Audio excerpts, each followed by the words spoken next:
Welcome to the realm of magic and mystery, classic horror and sci-fi. You are now entering the House of the Unusual podcast with your hosts, Eddie and Joe.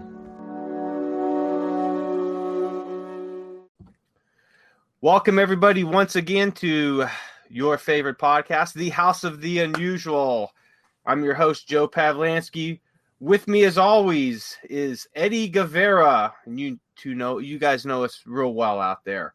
And you also know our guest for tonight. He's been on several times, and he is your favorite guest and our favorite guest and everybody's favorite guest. He is the king of the sea monkeys, Todd Machin. Todd, what's up? And the sea monkey's favorite guest, too. Yeah, and the sea monkey's favorite guest as they're listening on their underwater radio. Yeah. Hey, guys. How is everybody? Good. What's new, Todd? So what's new out in Sea Monkey Kingdom? Oh, let's see. Keep them busy. We launched Sea Monkey Magic Sand.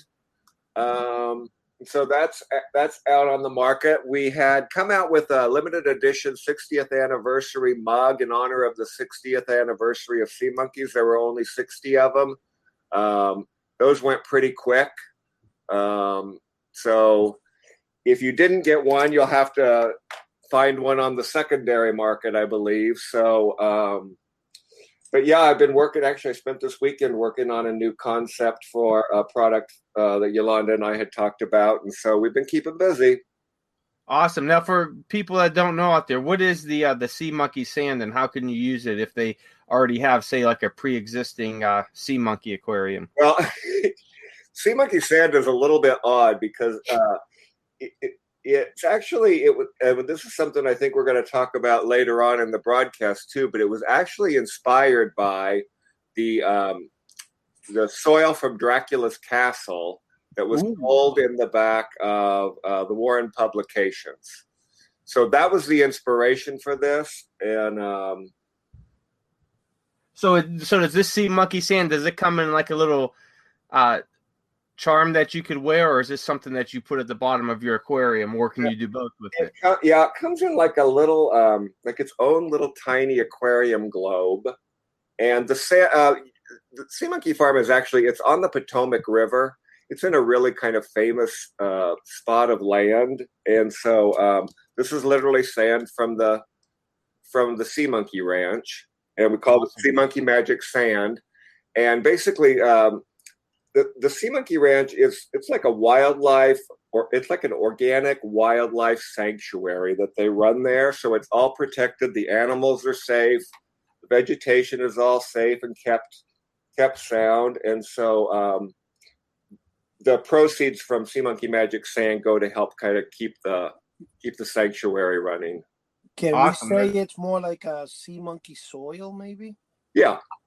But it's sand from the beach of the Potomac. So, awesome. So it's going to a good cause then for when people buy it. Right. Awesome. Yeah, but I thought I could add it to the bottom of my aquarium. I'm not too happy about that, Well, just send him a box of sand. He won't know the difference. Okay. Right.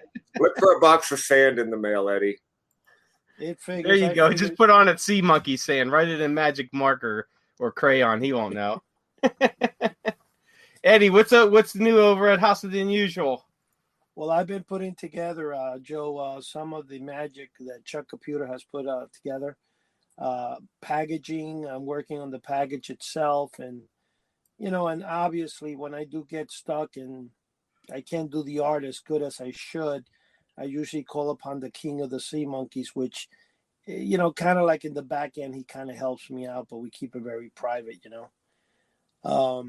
and that's how everything's been going. I mean, everything's going as planned. And the only thing is every time that somehow, I get something from the Sea Monkey King, I get some sand stuck in my shoe or something. I don't understand why, See, you got sea monkeys growing up between your toes. Yeah, it's crazy. Okay, but let me decode what Eddie just said, because this is how our collaboration conversations go. He says, "Oh, I could only imagine." He says, "Todd, I got this idea. I want you to do it for me." And I say no. And he says, "I know, but I really need you to do this for me." And I say no. And then he says, "But please, I need this done and I need it done quick. And I know you'll do it better than me." And I say no. and that's how we collaborate.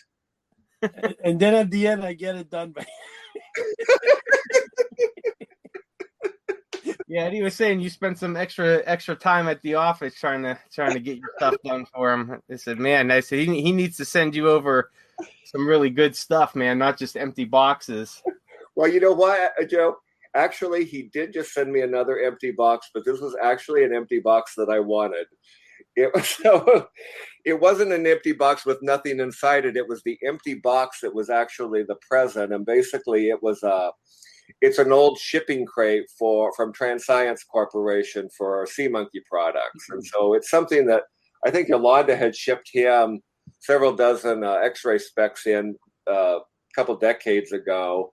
And so anyway, he finally dumped all of the X-ray specs into another container and then shipped this to me. So I just added that to my collection recently. Did nice. You tell him, here's the best part about it, right? I go to the post office. Now, obviously, I was sending him some booklets inside. So it is media mail, it's a booklet, whatever. And I say to them, it's a box, a huge empty box, right? I go to the post office. How much is to mail this? And they're like, $73.62. I'm like, what? So I go, like, listen, this is media mail, man. So they send it $4.57. And Todd got it in 3 days, faster than anything he's ever gotten. It's insane. 3 days to get a huge box that was about 22 inches by 20 inches. Yeah, for under $5, as opposed to 75. Yeah, they kind of kill you on those big boxes, man, if it's not media mail. Yeah. Well, that's an expert mail order man. I kind of learned the twist of the trade, So Todd, I got a good story for you, man. All right. About the sea monkey. So the other day, my dad comes over and we were sitting out in the breezeway, talking different stuff, and I was talking to him about this podcast and the different characters that we have on here. And I said, we got a guy who's, big in with the sea monkey. So I was explaining him everything, and he goes, wait a minute. He goes, what? He goes, sea monkeys. He goes, those things are still around?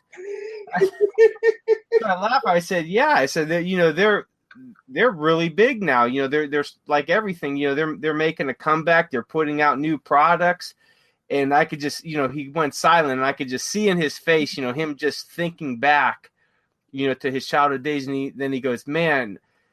He goes, I remember having sea monkeys, in the early late '60s, early '70s. He goes, I bet you that the aquarium and all that's still in the attic. I'm gonna have to go look for it. So he's and I could see the wheels turning, and then I have two nieces that are 2 and 4, about to be 3 and 5, and he goes, man, you have to give me the website for it. He goes, I'm gonna order them some sea monkeys. I said, yeah, that'd be great to start getting them into some cool stuff like that, because the kids, they really like insects and animals and bugs, all that stuff. I said, man, they would love to have the sea monkeys. So I gave him the website, and I told him, I said, when you're going to make an order, let me know. I said, I'd like to get some stuff too. So, well, listen, it was a pretty cool conversation. That's awesome. Now, not to call him out, but that must mean that your dad is about the same age as I am. Yeah, probably. No. That's not true. That's not true? No, absolutely not. No, nobody's that old, guys. He's I think 60, 68, maybe somewhere around there. Okay, I'm younger. I'm good. Thanks. Yeah, you're a little good. Yeah. I have a question, Joe. But he was. I could just see, as soon as I mentioned the sea monkeys, you could just see the nostalgia returning to his face, man. Him thinking about when he used to have those, because he was real big into mail order stuff and collecting, kind of like how I am. That's where I got it from. So he had a lot of that stuff, and then he even brought up the the X-ray glasses. He goes, "Are those still around?" I said, "Yeah." I said, my other buddy Eddie, he sent me some X-ray glasses, and those are still big and all that. And he goes, "Man, I used to have a pair of those, and I used to walk around with outside trying to look at stuff." And he goes, "You couldn't see anything with them." Oh, that's great. It's nice that you got that family connection there, Joe, and then also another generation for him to pass that on to. That's awesome. Yeah, so I'd really like to get them. They're probably a little bit too young to understand the the X-ray glasses and all that, and maybe to appreciate them. Maybe when they get maybe 7, 8 years old, but definitely the sea monkeys. I think they're going to get a kick out of. Absolutely. Do they live close to you, Joe? Yeah, they're about 10 minutes away from me. Okay, because I was going to say I could pack up some sea monkey stuff and send to you. I knew it. I knew there was something behind this conversation. I'll send some to you. I won't send anything to Eddie Guevara, but I will send some stuff to you for your family. Oh, that'd be great, man. I'd appreciate it. Yeah, they would definitely get a kick out of it. Joe, how do you get all this free stuff? And every time I try to get, Todd keeps telling me no. Everybody gets free sea monkeys but me, man. I think you're always getting free stuff. Joe, I have a question. This is very important, Joe. Me and Mr. Todd here were discussing the other night. A regular conversation as always, kind of like around the mill, the same thing we always speak about. Well, this time, this guy discloses to me that he had ordered the hideous vampire bat as a kid. And it blew my mind because I've been trying to remember or get the instructions for the bat because I lost mine in a fire. So Mr. Todd here said he had ordered. Would there be any coincidence that maybe your dad might have ordered that and still have it in the attic? I would say no. He didn't really gravitate towards like the horror stuff. He kind of just did some of like the more, I guess, novelty type items, but he was never really big into like the horror or superhero type stuff. He would have had the X-ray glasses. I know he had mentioned the disappearing ink, the sea monkeys, kind of like small stuff like that. But you should ask him just to be on the safe side. You know what I mean? I'm guessing he doesn't even have the sea monkey aquarium anymore. Yeah, because I don't remember ever seeing it when I was younger. And I doubt he has it now. But yeah, he definitely was excited when I mentioned that. Sea monkeys are still around. They're still, they're still very popular. So that was kind of cool to see. They're still around, but they're not living at your house anymore, are they, Joe? Oh no, they haven't been living for a while. That's why I got to get some more packets and start them back up. They didn't last. An echo, Todd. We're getting an echo from your place there. You get an echo from my place? Yeah. He's probably in the sea monkey warehouse. That's what I was thinking. Maybe the water. You got to pull out of the water when you're talking, Well, Todd? Yeah. No, there we go. Yeah, for a second, you scared me. I thought when I said the water, I thought you went back in.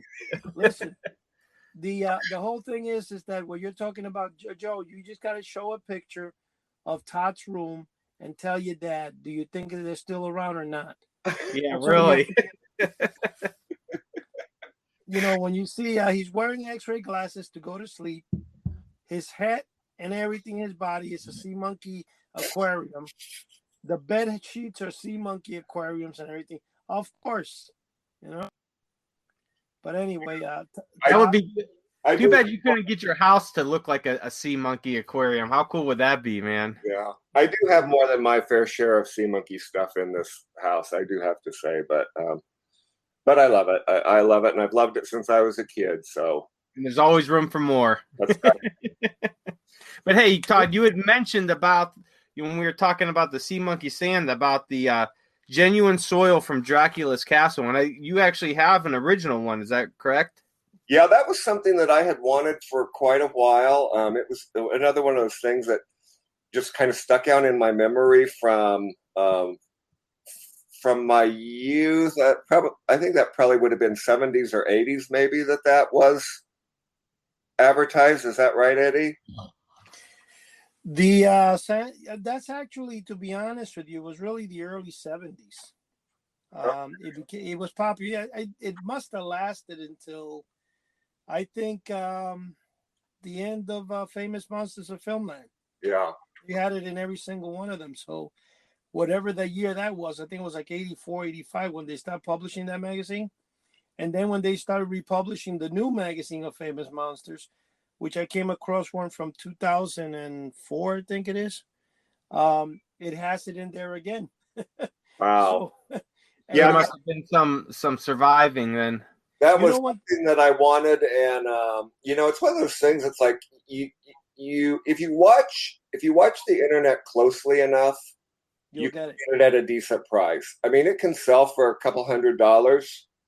But if you, like I said, if you watch the internet closely enough, I think I got mine for $60, and it's like all original with a certificate, and I have the the back page ad from Warren Publications that goes along with it. So it makes for a nice little display. Oh, absolutely. Now, for the people out there that don't know what this is or haven't seen it, what it is, it's a little, what's it? It's like it's plastic, right? It's not glass, a coffin, right? Plastic. Yeah, so it's a little plastic clear coffin with some soil in it and on a chain, and it comes with a certificate of authenticity. And there's only 5,000 made, and I have a copy of the advertisement that was ran here, and I just want to read this for everyone out there, that especially people that haven't seen this for a while or never seen it. But it says, authentic soil from Vlad's castle in Transylvania, dust from Dracula's domain, actual earth, guaranteed authentic from the crumbling ruins of the legendary Vlad, the Mad Monarch, who generations ago terrorized Transylvanians and inspired Bram Stoker to create the famous masterpiece of vampirism, Dracula. There are 3 billion people on this planet, but only 5,000 can wear this incredible creation. A striking, ornamentally wrought, beautiful piece of art in itself, this fabulous pendant is equally suitable for the neck of man or woman. And it gives you the order form, and like I said, it comes with a certificate, a numbered certificate that's signed on the bottom by James Warren. So yeah, they're tough to find. I did see one on eBay a while ago. They were selling it for I thought was too high of a price, but I guess it ended up selling. But yeah, that's really the only one that I've ever seen on there complete. It actually had their certificate and an original advertisement with it. Yeah, well, here, since you read that, I'll read you the copy from our Sea Monkey Magic Sand, and that'll kind of help explain it a little bit better. So it says, from the magic land of sea monkeys, the home of the Amazing Life Sea Monkeys, Transscience LLC, is located on a historic and magical plot of land along the Potomac River in Maryland. Known as the Montrose Farm, the property is an organic wildlife sanctuary where animals, reptiles, fish, and fowl roam freely. Except for the occasional visit to check in on proprietor Yolanda Signorelli, the native dwellers are safely removed from civilization. Raccoon, beaver, fox, possum, blue heron, tortoise, and friends all stop by the home of the Amazing Life Sea Monkeys to say hello and receive a tasty treat. They know they are welcome and safe at Yolanda's door. With this Sea Monkeys Magic Sand, you own an actual piece of the magical home of the sea monkeys. Each scoop of sand comes directly from the banks of the Potomac River on the Montrose Farm, where America's history has played out over the past centuries. With the purchase of this keepsake, you truly are performing magic. All proceeds from the sale of Sea Monkeys Magic Sand go to help support the organic wildlife sanctuary of Montrose Farm. So there's the background. And then on the back of it is like the fun facts about the Potomac River.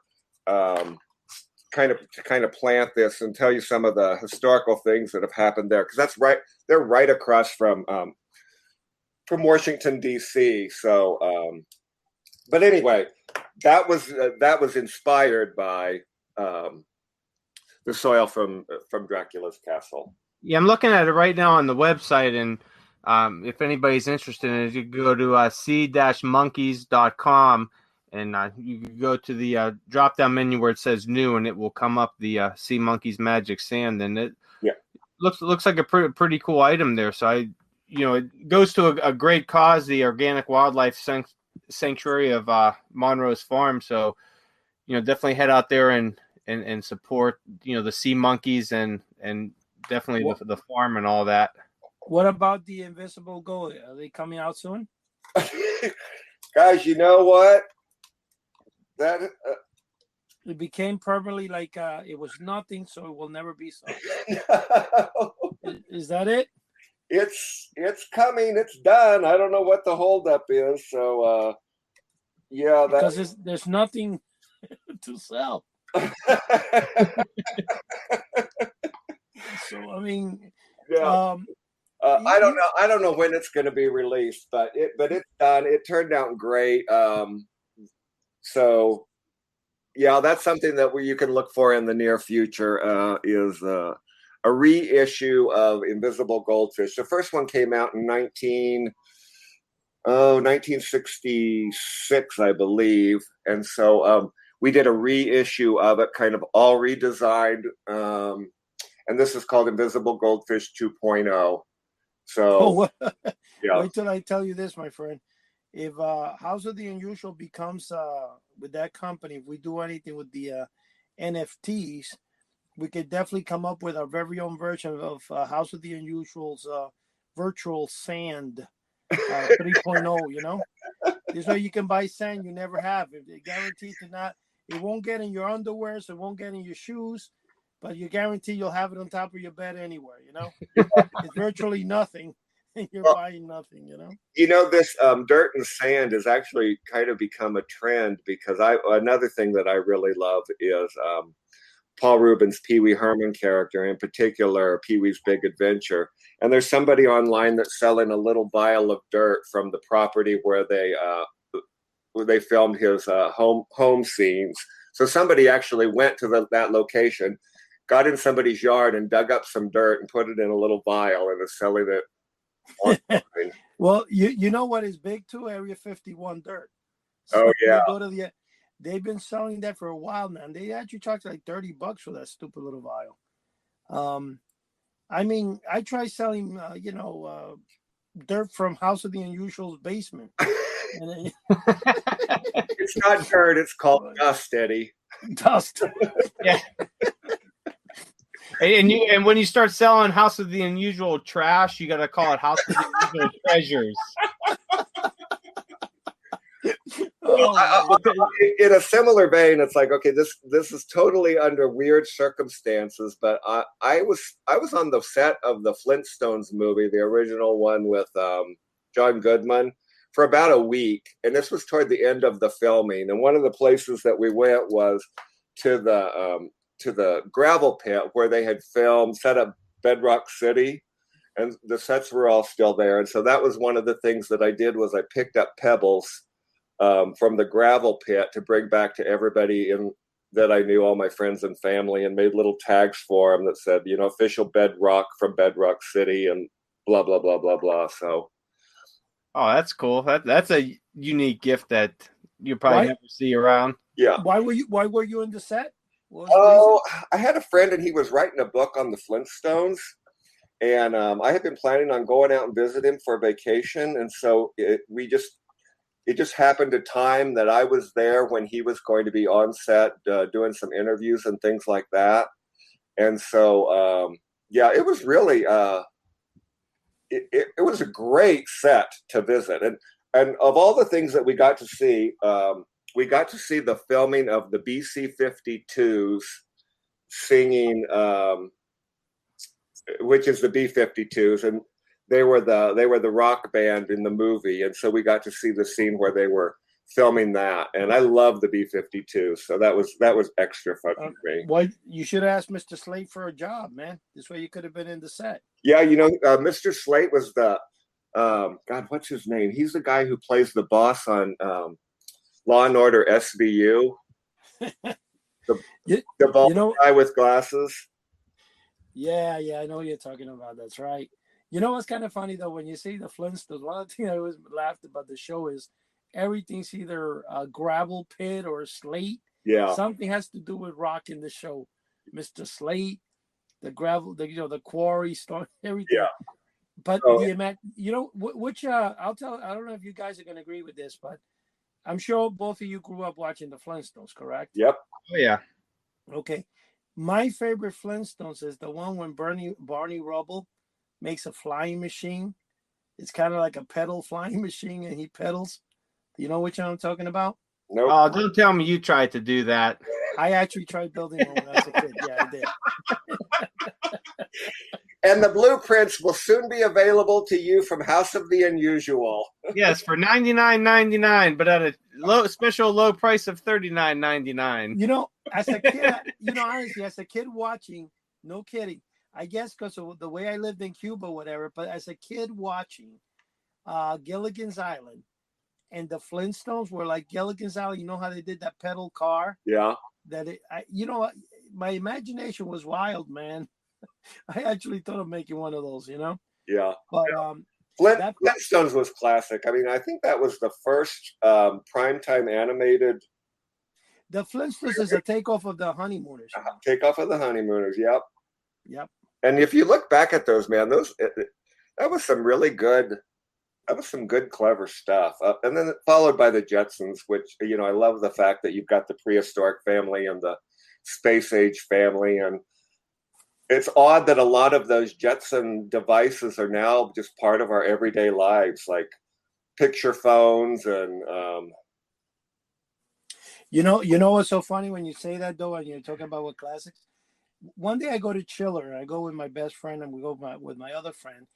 And we kept playing around with Stoney Curtis from the Flintstones when Tony Curtis made the appearance, and we're talking about Stoney Curtis. So the one guy, one of our friends, gets upset and says, "Come on, guys, enough of the Stoney Quarry stuff. You're not gonna."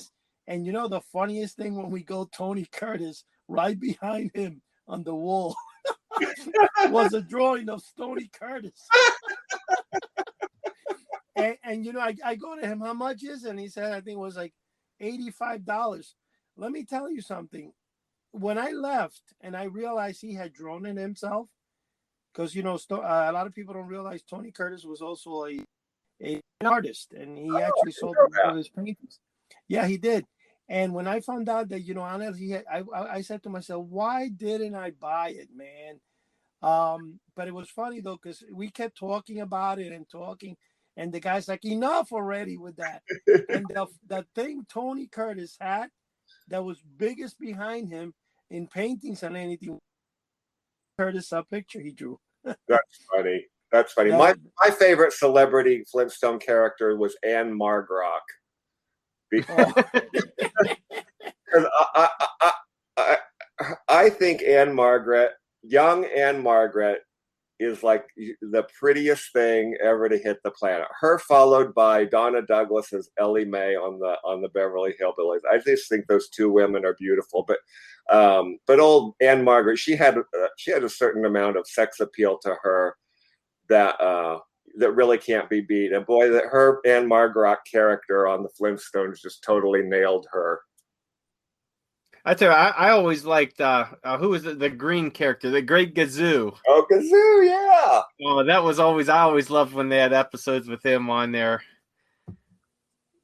What would he always call Fred? The dum dum or something like that? You dum dums. No, he would say you dum dums. Yeah. Yeah. We're talking about these characters. I want to see how smart you guys are with cartoons here. Now we know Gazoo was really cool. And I already told you guys my favorite was the flying machine that in the episode, because of course, I would have thought of building one. And you guys, I read my mind on that. But what about one particular character that was in Felix the Cat? Okay. Now, if you remember, one of the most popular shows of Felix the Cat that was real cool is when he did, I think it was called his Space Age Hijinks or something like that. And of course, the professor would always build a flying saucer. And, they will go out in space for whatever reason in their flying saucer.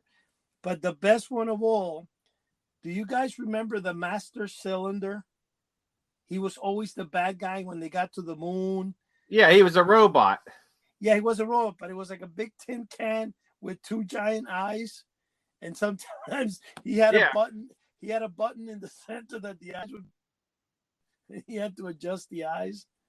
But what about Baboon? Do you guys remember Baboon? Baboon. No. I remember Baboon. Baboon. He was the little guy. You cut up. Come back again, Todd. Baba Louie? No. Baba Louie. That's the other guy. No, that's a different cartoon. Baboon was a character in Felix the Cat that he would walk and he would go Baboom, and he make holes in mountains. You're talking not Baboom, Vavoom. Vavoom, yeah, Vavoom. Okay. Yeah, Vavoom, yeah. Okay, see, Todd, that's bad that you don't remember him, and Joe, half your age, does. Come on. Yeah, Vavoom. You said Baboom. We were like, who? Well, I'm Baboom. mistaken. This truth was Vavoom. No, Yeah, But he, Vavoom. That was his. Yeah, he would shout and it would shake everything. He'd go Vavoom. yeah, and everything will fall down the mountain. I used to love that character. It was I have cool. to say though, for whatever reason, Felix the Cat. I mean, it played after school at like old black and white cartoons. So I remember him, and I remember his bag, and I remember him pulling out the tricks. That's about all I remember from Felix the Cat. Felix the wonderful, wonderful cat. Whenever he gets into fix, he reaches into his bag of tricks. That was the theme song. Wow. Well, I'll tell you what, the thing that made Felix the Cat, I think, especially in the early 70s, very popular among people, our generation, is the fact that, especially with those space age things, I mean, you had Lost in Space, you had robots, you had laser pistols, and, and then again in the 70s, especially in 1973 or 74, which was the last time that we went to the moon, there was a lot of people out there watching I Dream of Jeannie. A lot of young boys wanted to be astronauts. I was one of those guys, And I guess the space age was kind of like booming in the early 70s. And the world of tomorrow and all that stuff, where they would always, which actually came from the 50s, but in the 70s, we were looking into like books like 1984. When you read the book, it promised you that by 1984, we're going to have flying cars and all that stuff. And you know what? Felix the Cat kind of filled in the gap, because when you watch the cartoon, all he dealt with it was going into space and stuff. And I remember in Channel 13, right after PBS, they used to play it in school. I would watch it in school, and this was in the fourth grade. There was one particular show called Vegetable Soup. And I mean, I remember watching it, and they used to play it each day. And there was this guy's building a rocket ship in like a tree house, and they were supposed to go to the moon and stuff like that. So I think that's why Felix the Cat was so prominent. But one thing I want to tell you guys about Felix the Cat is in the early 80s, I actually got to speak with the grandson of the guy who created Felix the Cat. And the reason I called them up is because they started publishing Felix the Cat comics. This was, like I said, a lot of people forget this, and I've mentioned it many times. I think between 1981 and 84, you could not find a comic book anywhere. You would go to any store, whatever it was, you couldn't find them. You would find the Archie Digest in grocery stores. You would find it in supermarkets, but actual comic books from Superman to whatever it was, you couldn't find them. I mean, I live in an area which is right next to New York City. I grew up in New York. All the stores and candy stores that you would go to, you couldn't find a comic book. Then in 84, 85, they started making a comeback, and then there were comic book stores everywhere again. In fact, the only place I think you could buy comic books in the early 80s there was a store in New York City called the Starlux Superstore, which is actually still in business there. And maybe they might have sold there. But the point I'm trying to say is when Felix the Comic or Harvey Publications started coming back into production again, they were running a special. And I think me and Joe spoke about this too in one of our early podcasts with Craig Taubeck, where for $750, you would get a full page ad for 6 months. And this were the Casper comics, the Richie Rich and all that. And then Felix the Cat started publishing a comic book, the company. And I called up, and that's when I spoke with the grandson. And I asked him what would be the price to run a full page ad. And I'll never forget, they told me $400. And I'm like, that's phenomenal. I'm going to do it. And apparently they did like maybe 3-4 comic books, and then they sold the business. And I lost contact with, the company as a whole. But Felix the Cat is a very old cartoon, and I think it has inspired a lot of new cartoons that have come out, like Bendy. Even though I couldn't believe that Bendy goes back to the 50s or something like that. But, there's even one called Cartoon Cat, which are very similar to Felix the Cat. Yeah. And I think, Well, I tell you what, if you want something that's made of nightmares, Google images vintage Felix the Cat toy. and look for it. Came out in the probably about the mid to late 20s, and it was about 2 feet, 2.5 feet or so, and it was a Felix the Cat kind of like stuffed toy. It was filled with straw, and it has 2 upper fangs and 1 bottom fang, and it is like something straight out of a nightmare. And I don't know how they sold it to kids, because that is probably the scariest thing you'll ever see in the world, and they're extremely rare and very tough to find. I've been looking for years on eBay for one, and haven't seen it, but I'm looking at it, and it looks like a wolf. It doesn't look like a cat. It almost looks like a wolf. It is like something out of a nightmare. Send me a photo of it, Todd. Yeah, will do. Yeah, I've never seen this, Joe. This is creepy. Joe, how is it that you know more about Felix the Cat than me and my friend Todd here? Oh, I love Felix the Cat. I grew up on Felix the Cat. We always watched it. It was always on, especially in the 80s. It was always one of the cartoons that they had showed along with the old Merry Melodies and Looney Tunes. Well, what about? So I started watching. I started really getting into a lot of the pre-sound Felix the Cat ones. I kind of like those a lot more. Just like I like with the old Mickey cartoons. I like a lot of like the original. Yes, I agree with you. The Mickey cartoon, like the Haunted House. Yeah, the first few years when they've come out, that's some good animation there. I really, the stories and all that are short, and they're phenomenal, man. Yeah, they're crude and all that, but they're good, and they are what they are. They're a product of their time, but they're some awesome cartoons. And a lot of them are tough to find too. If you could even find them out there on DVD or VHS or YouTube or something, but they're awesome. I have, Joe, a special edition of the Haunted House with Mickey Mouse, like on Blu-ray, that I bought for a while back. It cost me like almost $80. I bought it, I think it was in the Walt Disney website or something. But you want me to tell you something about you have the skeleton dance, and then you have the that's one of my favorite. Yeah. But what's so cool about it, it doesn't talk, it doesn't do anything. It's very, very early animation, but it's so cool the way Mickey Mouse is walking and the storm is coming. It kind of makes me, it brings me back to the early 70s when I was in New York City and it was raining, that cozy feeling. I got to tell you, that cartoon is phenomenal. I love the Haunted House for Mickey Mouse. But yeah, there's something about all those old cartoons from the 20s and 30s, man, that are just fantastic. And they're a product of their time, in story and artwork, but they're definitely good to check out, and that way, some people could see, how far cartoons have actually come, and what society and all that looked like at that time, because they were a product of their society. There's one that's very rare too, which is called a Flintstone. It's called a Flintstone in a haunted house. You know which I'm talking about? I don't know if I've ever seen that one. That's a rare Flintstone episode, but it's concerning a haunted house. It's really kind of cool. Let me tell you, all those cartoons, obviously, I'm going to have a copy of. But I'm going to say one thing to you, though. The early 70s were so cool when it came, when it came to being cozy in your home and watching, everything from Abbott and Costello, Hold That Ghost, to Abbott and Costello Meet Frankenstein, and, Mickey Mouse Haunted House cartoons and stuff. They were the coolest, man.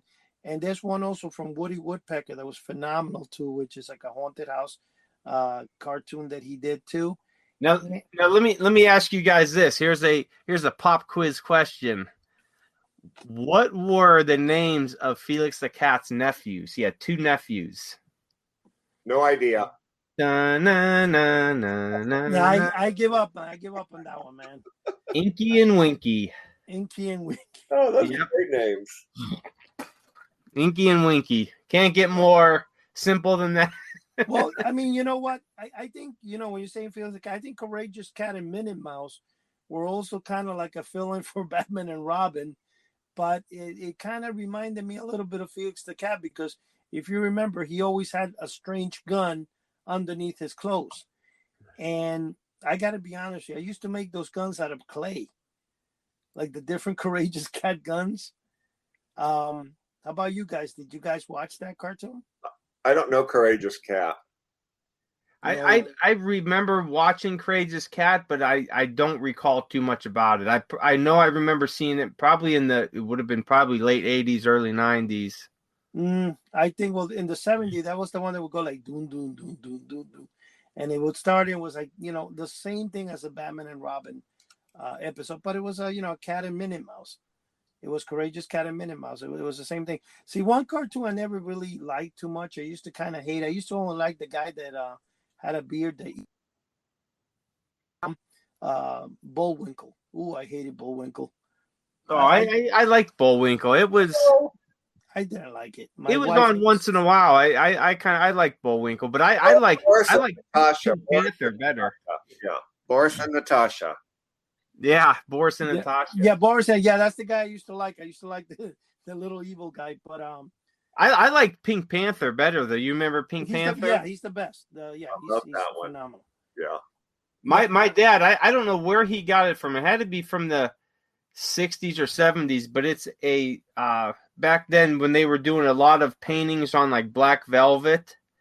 You remember? You ever see a lot of those paintings they did? It had to have been like late 60s, early 70s. Well, he doesn't remember where he got it from, but it's a painted Pink Panther on the black velvet, and just the pink just really sticks out from the background. I mean, it's beautiful. I actually have that, Joe. You have one of those? Yeah, they're black light posters, really. The Pink Panther, when you put it on really pops out. Oh, I could bet. Yeah. I bought that, oh my God, a long, long time ago. But you know what? I also have the entire series of the Pink Panther on DVD, and I also have the entire series of Tom and Jerry, Pinky and the Brain, which is, he's always taking over the world. And then one of my favorite too, the more modern cartoon, Courage the Cowardly Dog. And I gotta tell you, let's be honest too, SpongeBob and Bikini Bottom is phenomenal, man. I love those cartoons. Even today. Oh yeah, SpongeBob was good. I tell you what, there was another old one that I used to like. I think it was it Monster Rally or something like that? No. What you're talking about, Dick Dastardly and the Flying Machines.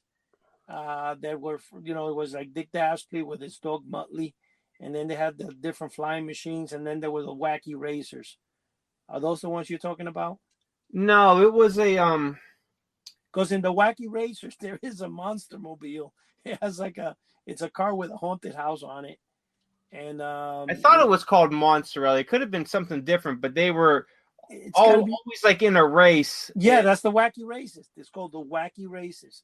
I have them all too. I actually, was it Wacky Races? Yeah, it's the Wacky Races. Look it up. Yeah, I'm looking it up right now. Yeah, Wacky Races. Yeah, I'm telling you, I used to watch that every time. It was Dick Dastardly. The funny thing with Dick Dastardly was in that show, and also the Flying Machines. And in the Flying Machine, they was trying to stop a pigeon. So it was like, stop the pigeon, stop. Oh yeah, Eddie, who was the dog that every time like something would happen, the dog would put the hand on its mouth and go? Yeah, that's Mutsy. Was that Mutsy? Yeah, Mutsy. That's hilarious because I mean, there's actually two dogs that are similar to that. One it's Mutsy, and the other is called Goober and the Ghost Chasers, I think it was. And that's kind of like a Scooby Doo slash, but when they laugh, they both like go. Like that. Yeah. And every time something bad would happen to the master, Dick Dastardly, he would laugh, and then that's it. I haven't seen those for so long, but yeah, I do remember the dog. He would cover his mouth and laugh. Go. Joe, are you trying to get a free copy of the whole episode? It's not too many. It's like maybe 72 episodes of them. Oh, that ain't bad. I didn't think there was that many of them. No, I bought, and a lot of you people don't remember. Sheriff Bing Bing Bing Ricochet Rabbit. Yeah.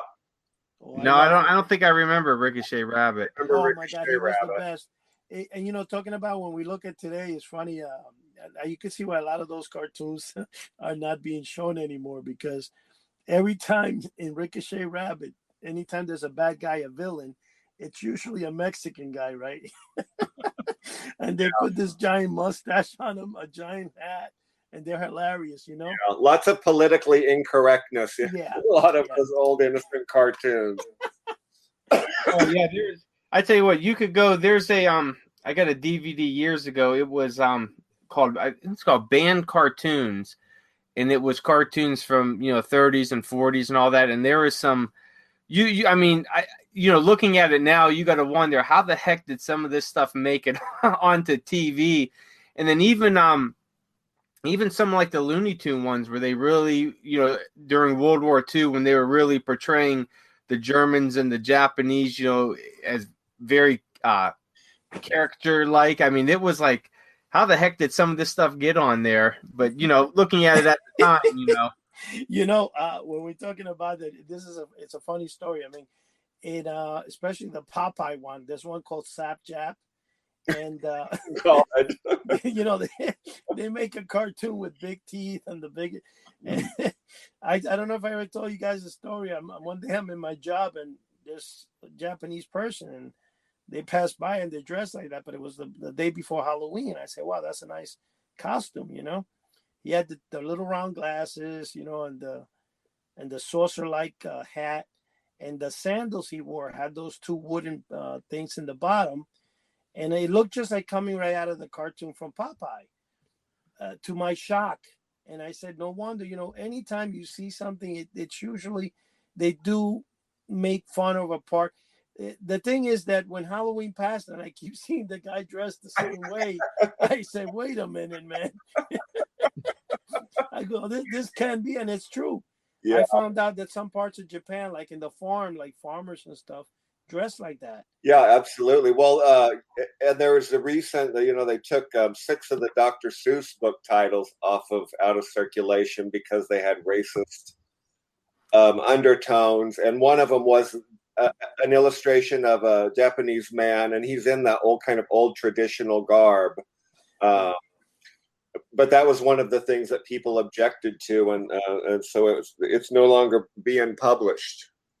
Yeah, well, that's the whole thing, though. That when he looked back, we grew up in an era. I guess it's kind of funny. We just never realized it, never looked at it that way. But a lot of the cartoons, when you see Tom, when you talk, even though right now, like this cartoon, what do they call him? Cartoon Cat, and my grandson sees that, and there's one called I forget what they call it. They're pretty actually violent, where they talk about killing and this. But when you see Tom and Jerry, every time Tom chases Jerry, he's got an axe or a knife. It's pretty violent, man. And it's there's always been some violence in. Yeah, but the funny thing, we never thought of it, and even I don't think it really affected us growing up. That's why people today make a big deal about a lot of these things. But when you look at the perspective that we grew up watching Bugs Bunny, we grew up watching all these cartoons that had all that violence, and it didn't wash off on anybody. Yeah, I mean, even like some of the cartoons that were a little bit, had some, I guess, racist or bigoted undertones. We never, at least I never grew up, with that in the back of my mind, saying, yeah, this is what Japanese or black people or Hispanic people, look like or act like. I knew it was a cartoon. It was, they were making fun of, Southern white people, poor people. It was just, everybody was kind of, I guess, lampooned, but it's a different day and age now, I guess. Well, if I would have been affected by the violence in cartoons just from watching the Roadrunner get the better of Wile E. Coyote, all those episodes, I'd be a serial killer by now. Yeah, really. Yeah, I never went and tried to paint a tunnel on the side of a mountain for someone to drive through. Although I would like to see if that would actually. That poor coyote, man, he could not catch a break. No, the thing with Wile E. Coyote, the best part of Wile E. Coyote, and I was laughing the other day because some new company out there's a company selling business cards, and they were showing where Wile E. Coyote shows his business card. And that's the one where Bugs Bunny, when he knocks on the door and he says to him, "Hi, I am Wile E. Coyote, genius." He goes, "Well, you couldn't even pass the kindergarten."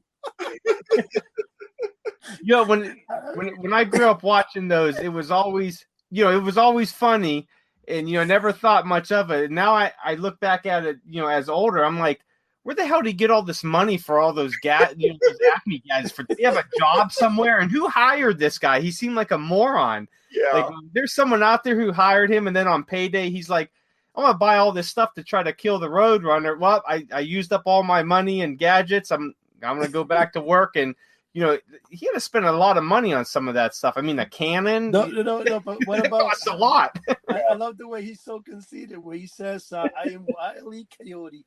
Genius. Oh, I love the sound of that name, Genius. I would love to have worked for the Acme company that sold all of that crap to him, because they came up with some great stuff. Yeah, really. They said, oh, here comes this Coyote character again. He's going to buy a whole ton of shit. He'll be back in next week, to buy stuff again because he didn't catch the Roadrunner, obviously. Yeah. There's a part of me, being a conspiracy theorist, thinks that the Roadrunner worked for Acme and he made the Coyote chase him and use all that stuff so that he could go back and buy more. So the Roadrunner was actually getting rich off of it. That is a very good theory. That's my theory right there. Prove me wrong. I'll tell you, the funniest thing, though, is that Coyote, no matter what he tried, he had some really good ingenious invention, He drew it out. He did everything. Oh, just yeah. didn't work out. Yeah. Acme, everything was the Acme Batman suit, the Acme bomb. In fact, that's why I came up with the name Acme House Novelties with me and Dave when we were doing that, because of the fact that it's such a popular name. There was an ad, I forgot where. I think I clipped it out one time. They had Acme Supermarket, and it had the Coyote going inside to purchase. Yeah. There's so many companies out there that use that Acme name, and I'm like, man, why use the Acme name? Everyone's gonna think of the Wile E. Coyote, and the stuff didn't work, and I don't know, there's better names I would think for a company. Well, because mostly since Wile E. Coyote never talks in the Roadrunner, which is funny, but in the again, in that episode with Bugs Bunny, when he tells Bugs Bunny, you can't even pass the interest to kindergarten. And he goes on to explain to him, I am more cunning. I am more faster. I'm better built. And you, my friend, are nothing but... I mean, he just puts him down. I can't stop laughing every time I watch that part, man. It's so funny. You know what I always wonder, too? Now here you have Tom and Jerry. They're always chasing each other in the house. They're breaking stuff, setting stuff on fire. Walls are getting damaged. What did the owner of the house ever think? Like, did they just come home from work and like, oh, my house is trashed again. Must have been the cat and the mouse, so I'm going to fix it up. And they come home again and stuff's on fire, broken. Like, well, they had to at one point be like, get out of the house. You're staying outside because I've thousands of dollars a week on you guys trying to chase each other. Yeah, my mom wouldn't have put up with that cat and that mouse. That's hell no. Yeah. You know what's funny? There's one episode of Tom and Jerry that they use it through different cartoons. I forget right now which other cartoon had it, but it's where there's a white mouse, and the white mouse is supposed to be explosive, and the radio comes over and says, be in the lookout, for whatever the mouse. So Tom is like really scared, and then at the end of the episode, it says the mouse is harmless, and then he kicks the mouse, and the whole house blows up, and then he comes out of the chimney and says, "Don't you believe it?" I love that, and I think honestly that echo and that conversation comes. I think if you look at it, you listen to the Sounds of the Haunted House by Walt Disney. It has a very similar backdrop there. Here's another one. Scooby-Doo. Everybody loves Scooby-Doo, right? Everyone's seen Scooby-Doo. Yeah. But where did they get the money to put gas in their van to travel all over the United States solving mysteries? They had to pay for food, places to stay, Scooby snacks. They were smoking pot, on the side. So where did all this money come? Where did they get money from? What did they do for a paycheck? Yeah, that van of theirs was pretty tricked out too. But you know how many people have actually made that van? In Florida, there's one in front of a comic book store. He's been there over 20, 30 years. I actually had a white van, and I was going to make it into the Scooby-Doo van. Just stay away from schools. Stay away from schools. In your van. That reminded me. I was watching Big Bang last night, and the episode was they were going to open up their own comic shop, and they said, "Yeah, we should. Kids can't get to the comic shop. We should get a van and pick them up." And they're like, "Yeah, how will we get them? Well, we should offer them candy too." And the one Leonard's just looking at him like, "Are you serious?" And they're talking like, "Yeah, we could paint up the sides of the van and go around schools and daycares and all that." And I was losing it. Oh, it was so funny. Yeah, they were just so oblivious to it. You know what? Honestly, it was very popular in the early 80s and stuff for people to actually have Scooby-Doo vans, though. Like design their vans to the Scooby-Doo, and they would go to carnivals and stuff. Like I remember New Jersey, there was about 3 or 4 of them. And did you have a van like that, Eddie, with carpet on the dash? No, I didn't have a van with carpet. I had an Econoline, but honestly, one of the stories that I thought was really funny is the Econoline that I had was an Econoline 150, and I would use it for, when I up in Bergen Mall in Paramus, New Jersey, I had a store there in 2000 where I used to my storage was in the lower mall, and I had 3 stores combined, and what I would do is I would have the van, and then I'd do a big giant magnetic sign that said House of the Unusual on it. And I would put it on the side of the van. And then when you parked it in the parking lot, it faced a major highway. And people would see it. No, it actually was a great idea and stuff because it was free advertising, especially in a highway like that, But the van, one time, this was hilarious. My youngest daughter actually had a bike, like one of those, I think it was Barbie bikes. And we had it inside, and I had the van filled with novelties, like boxes of a dozen, whatever, this and that. And it was filled with merchandise. And I had an old cassette radio inside the van that I had taken off, and I put in the back seat there. But anyway, it had a steel grate so that if you broke the glass, you couldn't go in, but the truth was that you can actually stick a hanger and, pop the lock. So one day I had the van parked in front of my house and somebody breaks into the van. So the only thing they did was they didn't break the window or anything. They just went into the van itself and opened the van and stole the bicycle and the cassette radio and left everything else in there. And I'm like, what an idiot.